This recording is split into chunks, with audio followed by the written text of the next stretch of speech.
อกินเลยเงินเอาอ้ายเขาเอื้อยกะมากินทานนั่นไม่เขาเด้อ300โดยลุงตีหัน100โดย ลุงตุ้ยกับป้าดวงหัน100ลุงกีหัน100อุโล100อุโลดีแล้วนี่เอาเจ้าหักเอากระบอกให้อวยพร นี่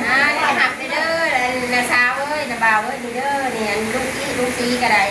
ได้หักไปที่เรียบร้อยแล้วจ้านี่ลุงตุ้ยป้าดวงขอให้อันบุญทำบุญชูทุกเจ้าเด้อขอบกขอบใจฮอดให้เธอแม่เฒ่าแต้บจงมาหักเอา